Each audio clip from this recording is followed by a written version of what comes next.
So like I said at the end of a second ago when I just hit pause and record again, yeah, I had a weird tonal shift of movies to watch for the past couple of days. Yeah, I never even heard of this one. It comes out in a couple of months. I think it comes out in December. So you got like a really early screening then. Yeah, because like I was watching. Okay, this is gonna be one. Someone in the comments will write like review starts here, because I got to talk about. they got my back on that usually. Like so, because I got to talk about the screening for this.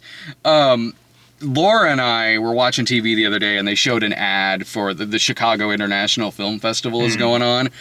So I was like, oh, well, let me look at that. Maybe they've got like a couple of things they're showing like in advance or something.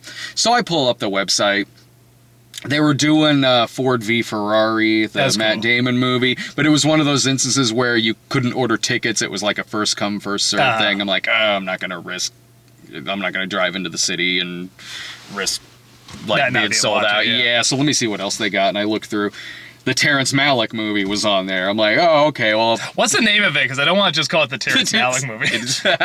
That is the... No, it's A Hidden Life. A Hidden Life. A Hidden Life is what it's called. So I was like, oh, all right, I'll go ahead and get a ticket for that. And I did. And I've never... I mean, I've been to some film festivals, but I didn't realize going to this one that this is a huge one. Oh yeah, it's pretty big. Yeah, so here's talking as someone who has not been to it, but Matt goes to all the time. Oh, he was there. Yeah, Matt Fagerholm. Read him on RogerEbert.com. Yeah, he was there. So he and I were talking for a little bit. So I walk. It was at an AMC theater downtown, and I go in. Walking up the stairs, there's like this red carpet thing going on up there with this big, like just a line of press standing there and those backdrops that they usually have and like photo things, things like that. So I'm like, oh, wow, okay. So I'm standing there like getting ready to get in line for the movie. I'm talking to Matt a little bit. I look over and then Michael Shannon walks by. Like, what the hell? I didn't do that, but I was like, so this is... Do you look at you and go, I wish. I just looked there. I started hearing some rumble and like looked over it. It was like, oh crap. So I looked at Matt and went, so this festival is legit. And then after the movie was over, Matt and I are standing there talking about the movie, and then 3 feet from us, Ryan Johnson is standing there. Like, this is surreal. So when I was standing in line, I was texting Laura, and I go, so this is kind of a big thing that's going on. I sent her a picture and went, that's Michael Shannon. Laura calls me and goes, what the hell? She's like, well, now I kind of wish I went with you. I'm like, yeah, but I don't know if you'd like this movie. I'll just look at Michael Shannon the whole time. Yeah. Wait, Michael Shannon or Michael Sheen? Michael Shannon. Okay. Oh, I just sounded fucking insane. I thought you were talking about the dude from Frost Nixon. No, you're Evan Summit, because Michael Shannon also plays crazy characters. You're right, yeah. So I will find him now. Okay, yeah. No, that's he so looks funny. at me and breaks his own fingers off. You know what? Now just when people in the comments are just like, I bet he meant Michael Sheen. Oh, he's busy promoting Prodigal Son. You're right, because they both just randomly scream in weird movies. Yeah, it's like, I'm sure there is. Yeah, I'm sure there is a Michael Shannon movie where he just goes. No, there was a. I guess it was a last-minute edition. They were showing Knives Out, which is why Ryan Johnson and Michael Shannon were there, and so I was talking to Matt beforehand. I go, what do you see? And he's like, oh, I'm here for the Knives Out thing. You? And I'm like, oh, well, I'm at the Terrence Malick movie. And he said something. He's like, oh, you're so lucky. And I'm going like, do you want to trade? Yeah, I was gonna say. I'd actually rather see Knives Out. I feel like you two would totally switch. Yeah. Yeah. Terrence Malick did not show up at my screening. So would have made it any better for you. Kind of. If it was like for no reason gimmicky, like he just walks in with a sombrero on for no reason, throws t-shirts at the audience, and like walks away. I know, I'm like, he's different than I thought he would be. He seems silly. So because you like Tree of Life, right? I did, yeah.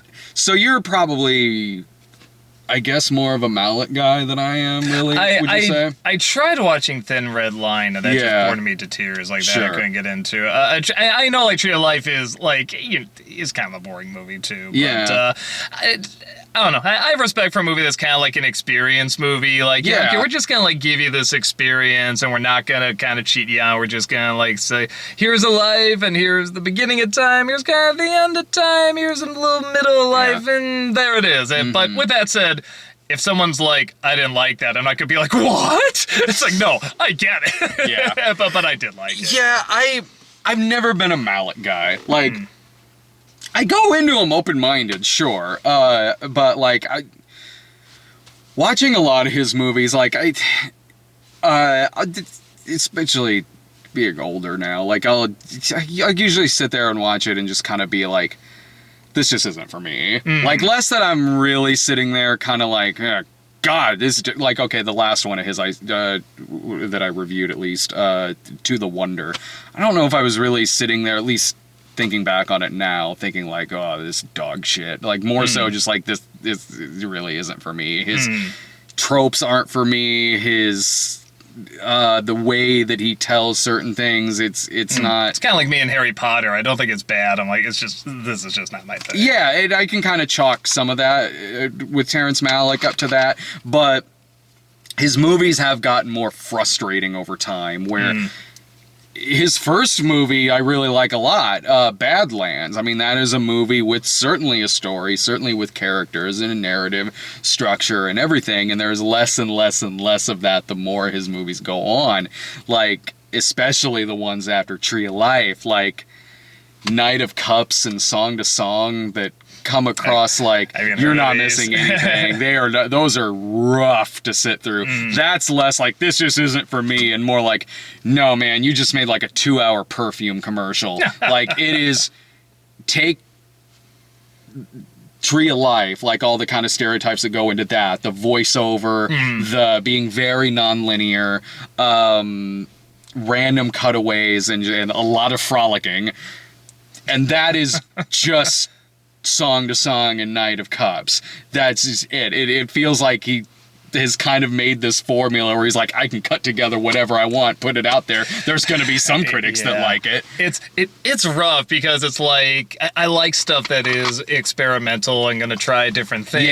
You know, not necessarily say it has to be a beginning, middle, and end. Like, let's really see what we can do with film as an art form. You know, but it's like, like, where is that line? Where is it? You know, too much, or just, you know, not enough, or getting too preachy or too vague, you know, or too specific. You know, it is tricky. So it's one of those things where it's like I said, I mean, I do like Tree of Life, you know, but there's also movies I can watch, I'm just like, oh, shut the fuck up, you pretentious hack. Thank you. Yeah, because Tree of Life, it's like, well, Tree of Life's not my thing. I can be like, it's not like I don't think he was trying to say anything with it or anything like that. Whereas Night of Cups and Song to Song are like the prototype that you think of in your head when you think of pretentious art film student project. That's those movies, just on a bigger budget with A-list actors. With this, A Hidden Life, there is way more of a narrative to this film than his last few, including Tree of Life. He is very much telling a story in this with a beginning, middle, and end. Which it always feels like a backhanded compliment sometimes. Like, well, I don't know, it had a middle portion and a beginning, and it ended. Like, well, it's like David Lynch telling the straight story. I mean, it's like, it's just not usually what he does, you know. This was more so like, okay, because this is taking place in World War II in Austria, about a guy who lives in this village with his family, and the Nazis want him to swear allegiance to Hitler and serve and also contribute money to them in the war fund, and he refuses to do so, just thinking like, I don't know, I've seen these guys, I've just got a bad feeling about these Nazis. So, just got a hunch. I got a hunch this isn't good. So he decides he doesn't, and in not doing that, he's kind of ostracized by people in his town. His wife is, his kids are, people throw stuff at his kids, his wife. People just kind of keep their distance from him. Some cases, not even so much that maybe they believe in what the Nazis are saying, but you can chalk some of it up to, like, maybe they're worried that they might be put in danger over this, or just simply, like, they just think he's committing treason, or that he's a traitor. So this goes far. Like, I mean, he's arrested, he's put in jail, Is this based on a true story? It is. It's based on a real guy. And he's given all of these opportunities to, look, we'll let you go if you sign this paper swearing your allegiance to Hitler, and he keeps refusing to do so, to the point to where he's sentenced to death later in the movie and everything. And so this is certainly more of a very linear story than he's done with his last few movies. And what he does with the camera work in it, you can tell. When I saw the trailer for the movie, even with the camera work, I was like, this feels like it's a Terrence Malick movie, but it also looks like it has a story. Yeah. So I don't know if this is, and it said written and directed by Terrence Malick. I'm like, oh well, this might be something new for him, or something he hasn't done in a while. But you can tell by looking at it that it's one of his. But what he does with the camera work, he's very good in making you really feel like you're kind of there when all this stuff is going on. Especially when, like, someone will run at the guy like a Nazi does, and they'll be screaming and fighting. You do kind of feel like you are just kind of an extra there. Yeah, kind of. They have, like, the over-the-shoulder stuff, and then, like, the super wide-angle lens where you can really feel the environment around you and everything. Yeah, but it still has all of those cutaways and stuff. Well, yeah, it still has a lot of those other things that I don't like about a lot of his movies. While it is certainly telling this story about this dude, it's still done in a lot of real talk, whispering, narration, back and forth like this. Like, the narration will come in very dry, talking about trees and shit and the mountains, and it's 3 hours long of this. Like, there are very good, with the story, and again, I haven't seen it, obviously, but with a story like that, I mean, that sounds like a fucking powerful story. You feel like in something like Tree of Life, like, if you were to tell me in Tree of Life, tell me a line, it's like, I couldn't. But if you're to say, tell me some visuals, tell me some ideas, tell me some, themes and feelings and stuff like that. That I could go on for a while. And something like this story sounds like such a powerful story, especially based on true.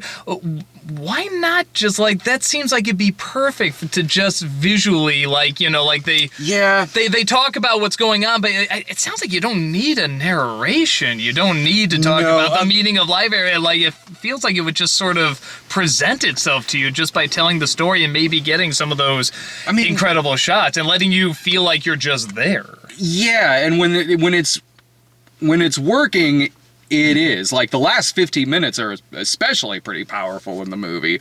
And I will say this, like, for as fortune cookie as a lot of the narration is, which is kind of the case in a lot of his movies, I will say that in this instance, it's less that he's kind of just pulling random things out of a fishbowl and reading it, and more like, when that was coming in, I was like, okay, I see how this pertains to that, what they're kind of saying here. But when you have, I've seen this with a lot of his movies too, like, because you have this husband and wife who really, their conversations with each other, again, are very whispery, very love lettery, and later he's writing her love letters, and I'm like, do you need to do that in what seems to be a world of love letters? And so,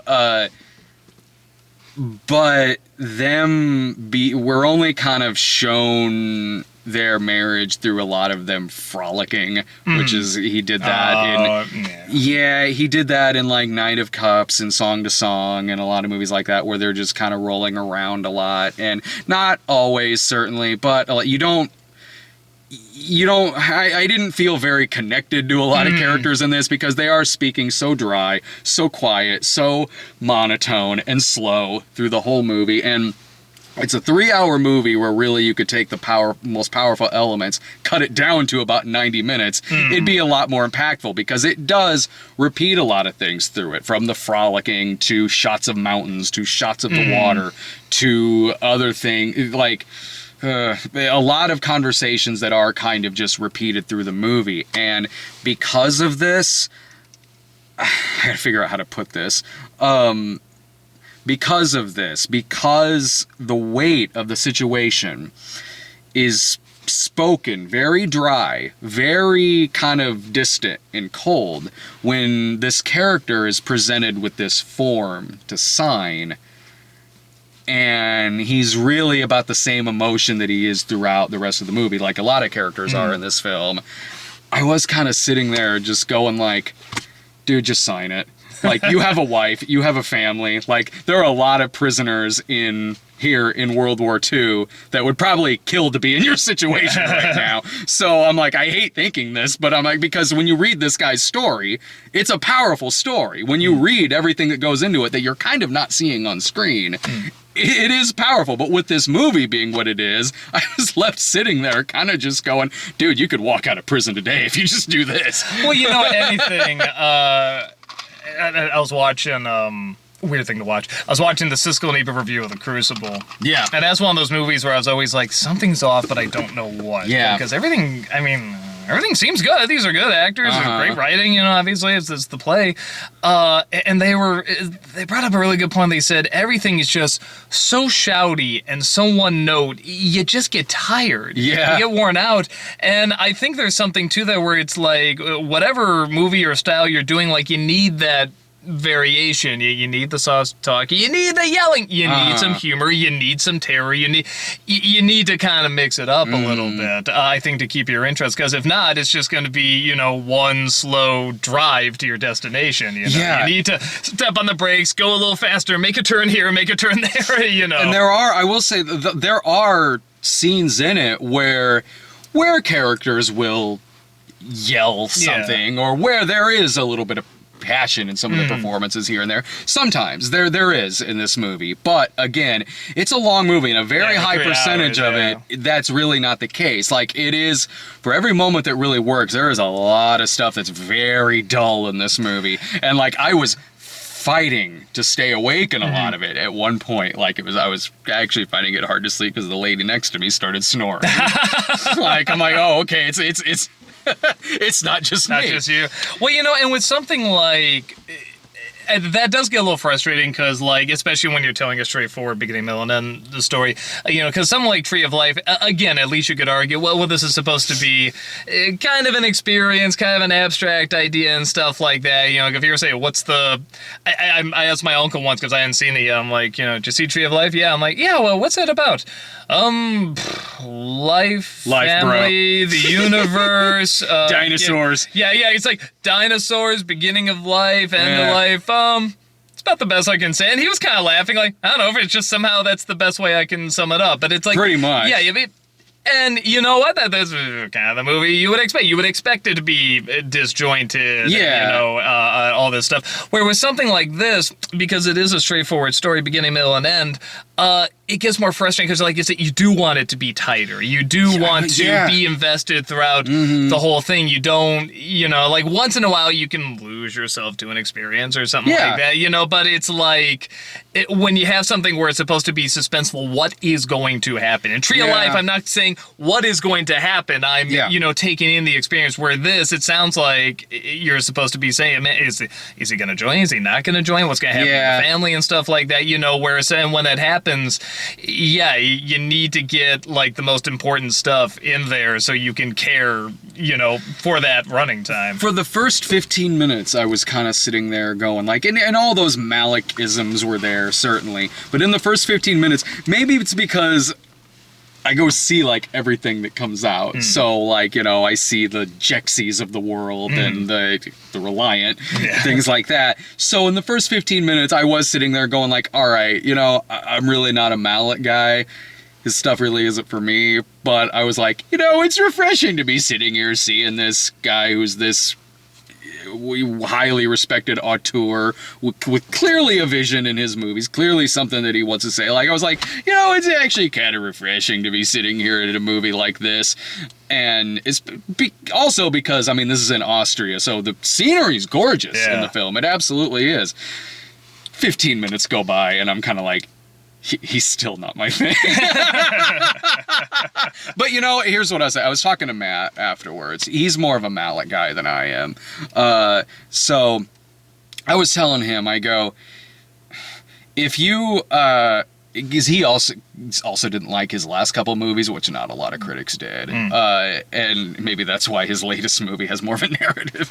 But so I was like, if you are a Malick guy and you didn't like his last couple, but you like a lot of his other ones, you'll really like this.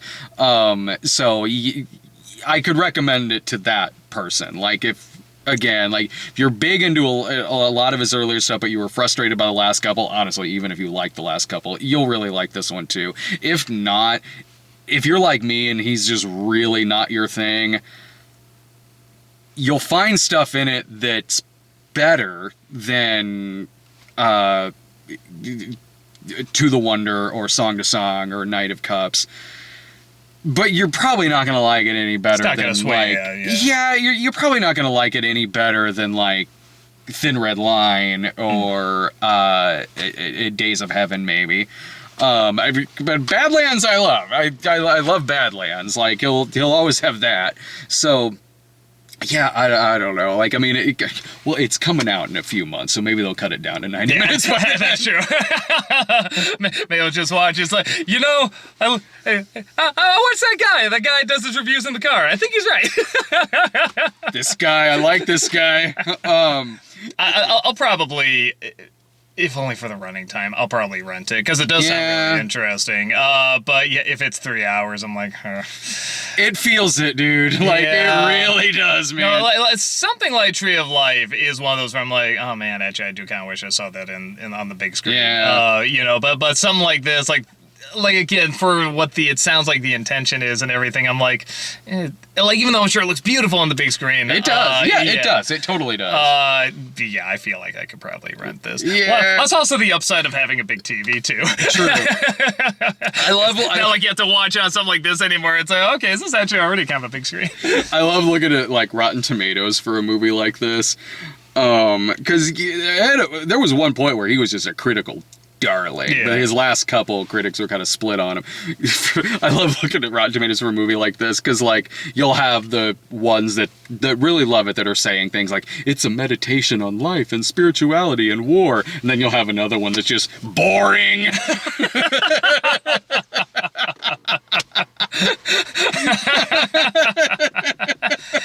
Films like that are good, though, too. I mean, it just has something that's kind of divisive and stuff like that. No, yeah. It's weird. Even if, like, and I haven't really, I guess Thin Red Line's the closest thing I've seen to that, but I've only seen that in Tree of Life, honestly. I haven't seen his other stuff. But, like, you know, even if something doesn't work, you know, I still kind of argue it's worth the experimentation. It's worth trying something different to see if, like, you know, well, I mean, this might not work, but what if it does? What if this really creates something that's never been done before, you know? You know, and there's clearly skill and art to it and everything like that. But, you know, but the downside is it could not work. You know, exactly. That's always the risk. The downside is, like, I could almost fall asleep driving home after the movie. Yeah. It was late when I got back. It wasn't like 1 o'clock or something like that. Yeah, dude, it was like 1:30. Like, I pulled in and just hit the couch afterwards. But shit, I got like, man, I'm back out tomorrow. I mean, not at the festival. Man, okay, yeah. So I was talking to Matt too when I was there, and he was like, "Are you coming to?" This was yesterday. He goes, "Are you coming to the festival tomorrow?" I'm like, "No, I can't make it." He goes, "Oh, they're showing The Irishman tomorrow, the new Scorsese movie," and I was like, "Shit, I gotta see The Reliance."